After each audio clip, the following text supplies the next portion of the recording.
कार्यक्रम में आपका बहुत बहुत स्वागत है। सरल ज्योतिष मंथन की जो हमारी श्रृंखला है उसमें हमने कुंडली के विभिन्न भावों पे आपसे चर्चा की है। पिछले वीडियोस में हमने लग्न से लेकर सप्तम भाव तक आपसे चर्चा की है।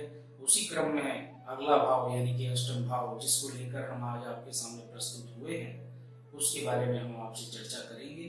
कार्यक्रम को शुरू करने से पूर्व मैं आपसे ये कहना चाहता हूँ कि हमारा चैनल आप सब्सक्राइब करें। हमारे कार्यक्रम को आप देखते हैं, इन्हें लाइक करें, शेयर करें, ताकि आपका और हमारा और जुड़ाव बढ़ सके। हम और आपसे महत्वपूर्ण बिंदुओं पर चर्चा कर सकें। ज्योतिष एक अनंत सागर है, इसको जानने का जो क्रम है वो कभी समाप्त नहीं। जहाँ जितनी बार हम कुंडली देखते हैं तो नए विषयों के बारे में हम समझते हैं, समझने का प्रयास करते हैं। तो इन कार्यक्रमों के माध्यम से हम ज्योतिष के अनेक बिंदु, अनेक सूत्र और सिद्धांत आपसे साझा करते हैं। हमारे कार्यक्रम आपको कैसे लगते हैं आप कमेंट्स में हमें बताएं, आपके सुझाव हमें दें, आगामी कार्यक्रमों के बारे में हमें बताएं तो हम आपके बीच में रख सकें। आप हमारे मनोबल को बढ़ाएंगे। तो लीजिए हम अष्टम भाव के बारे में जानने का प्रयास करते हैं। अष्टम भाव को अशुभ भाव कहा गया वैदिक ज्योतिष में, इसे मृत्यु भाव भी कहा गया। मुख्यतः आयु भाव के रूप में इसे जो प्रचलित है, आयु के बारे में जातक को यहाँ बताया जाता है। जातक के प्रश्न कि हमारी आयु कितनी होगी, हम दीर्घायु हैं या नहीं, ये हम यहाँ इस भाव से जान सकते हैं।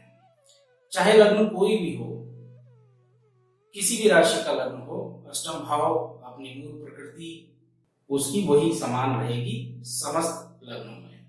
तो अष्टम भाव 8वां भाव काल पुरुष की कुंडली में यहाँ 8 नंबर का अंक लिखा होता है, वृश्चिक राशि दर्शाई जाती है। और मेष लग्न में यहाँ पर इनके स्वामी एक ही होते हैं। मंगल मेष के स्वामी हैं तो वृश्चिक के भी मंगल ही हैं, यानी कि लग्नेश और अष्टमेश इस लग्न में एक ही होते हैं। एक तुला लग्न में भी ये संयोग बनता है कि वहां पर भी लग्नेश और अष्टमेश एक ही होते हैं, ये संयोग है। 8वां भाव एक रहस्य का भाव है, आकस्मिकता का भाव है, बड़े परिवर्तन का भाव है। ये भाव विभिन्न जहां चर्चा की जाए तो कार्यक्रम बहुत लंबा हो जाता है, तो हमने विशिष्ट कुछ सूत्रों पे, बल्कि मैं ये कहूँ कि नकारात्मक कम और सकारात्मक ज्यादा, इन सूत्रों के बारे में हम आज जानने का प्रयास करेंगे। क्योंकि यहाँ सकारात्मक अष्टम भाव एक सकारात्मक दृष्टि से हम देखते हैं तो कैसा यहाँ से हम जान पाएंगे, उसके बारे में हम आज चर्चा करेंगे। अष्टम भाव एक ऐसा भाव जहां से बहुत कुछ जाना जा सकता है। ये एक बहुत बड़ी गहराई का भाव है और रहस्यमय इसलिए कहा गया कि यहाँ पर हमारे जीवन की कई पड़ाव हैं।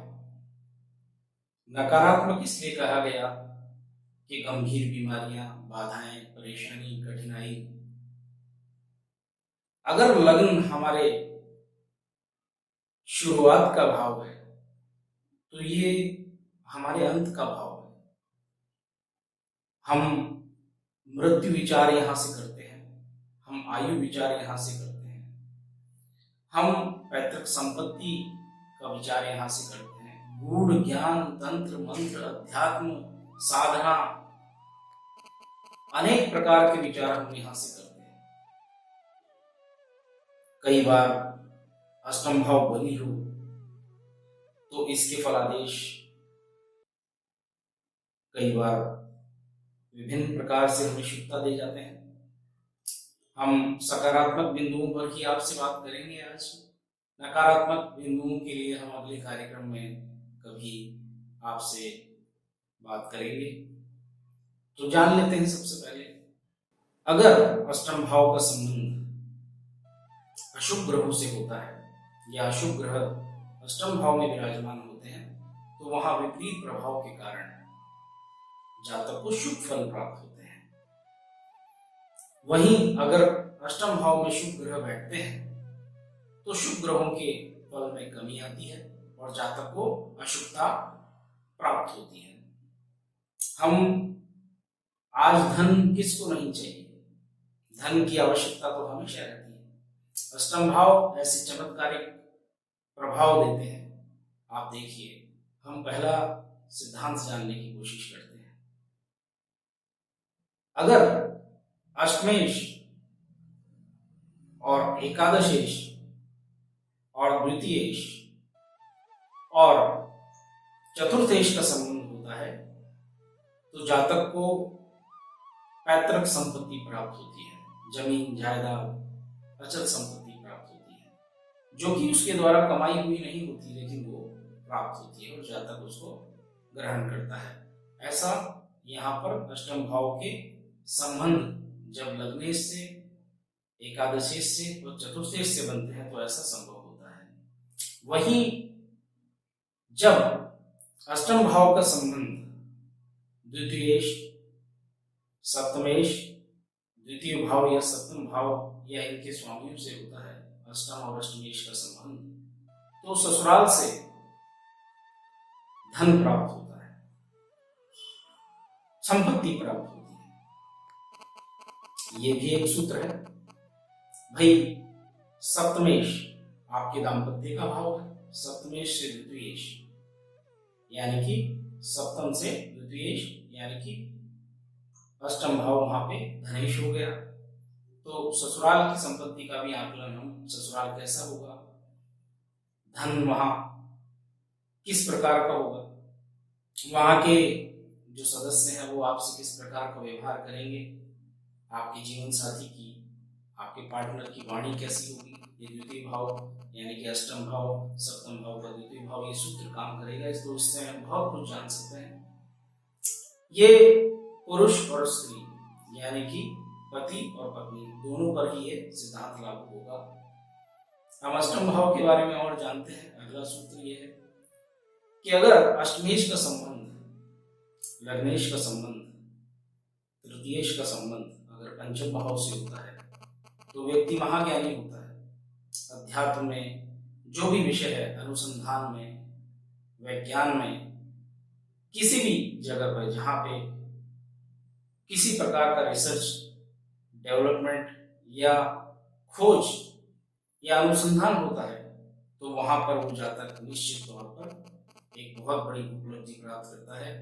एक मतलब अंत तक जाकर सफलता वहां प्राप्त होती है, चाहे वो महाज्ञानी, महासंत, महावैरागी या बहुत उच्च कोटि की सफलता वहां प्रदान होती है। जो अष्टम भाव से संबंध अगर पंचमेश का हो जाए तो ज्ञान से सुख, ज्ञान से संपूर्णता प्राप्त होती है।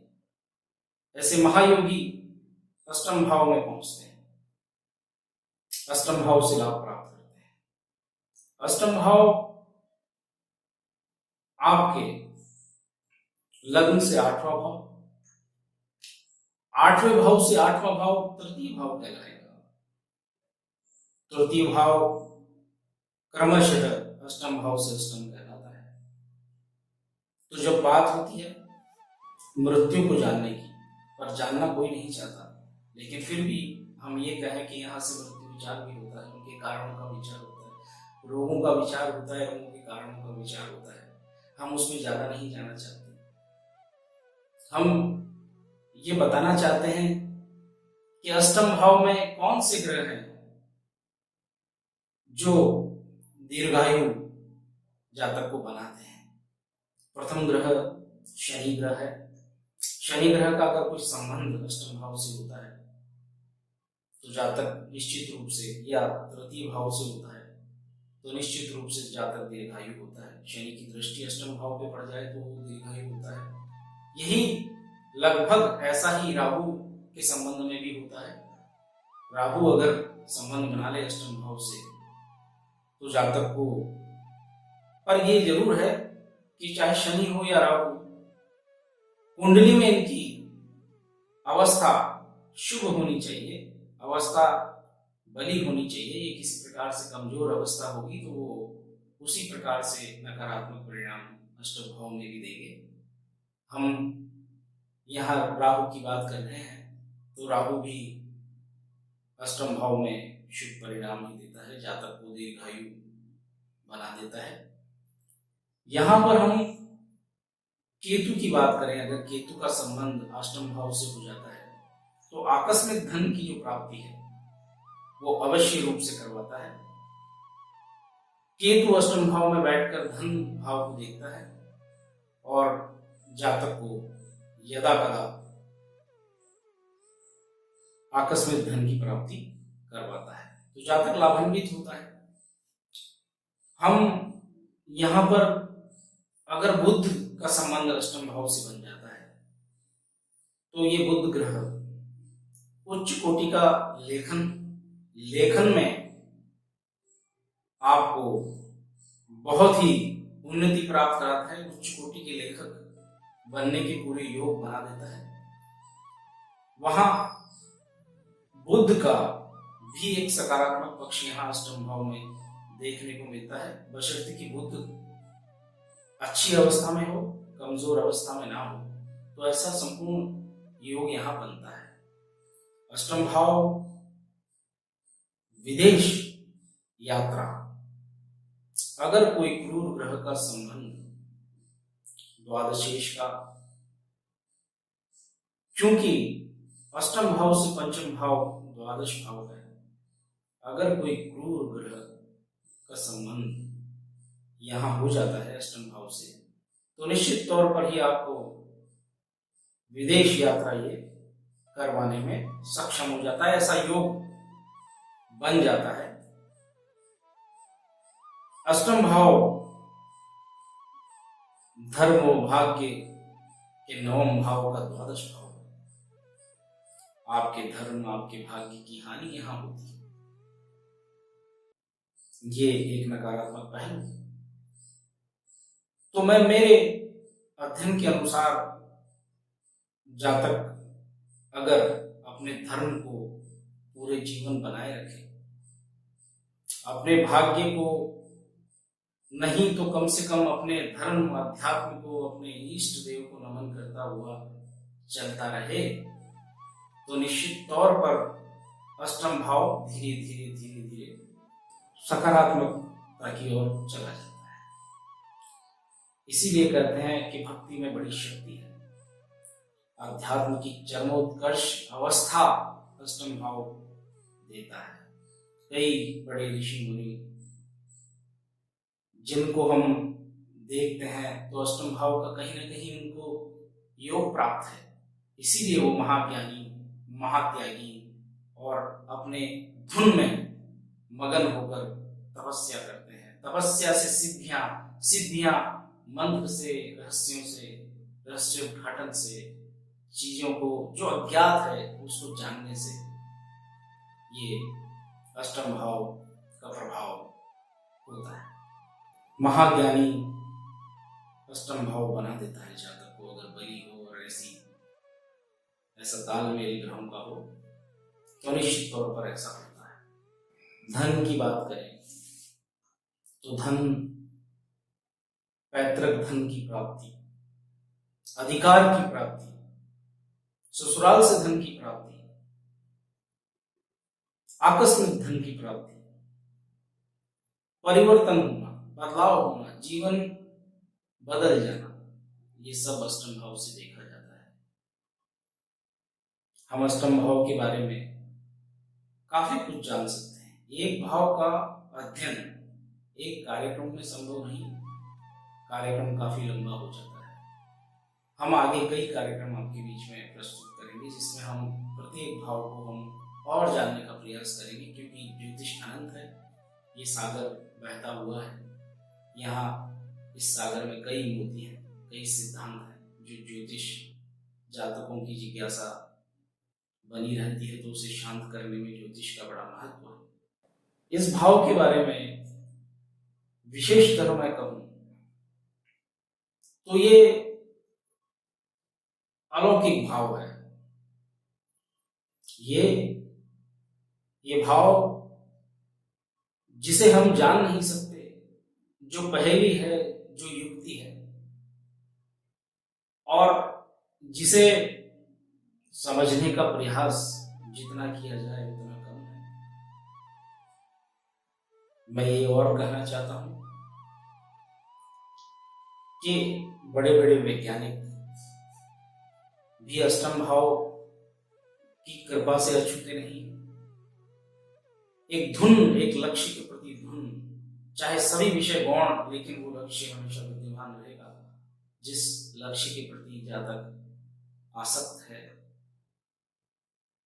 संकल्पित है, वो अवश्य पूर्ण होता है। अगर ये भाव बली हो, इस भाव से संबंध धर्म का बली हो, तो ऐसा अवश्य होता है।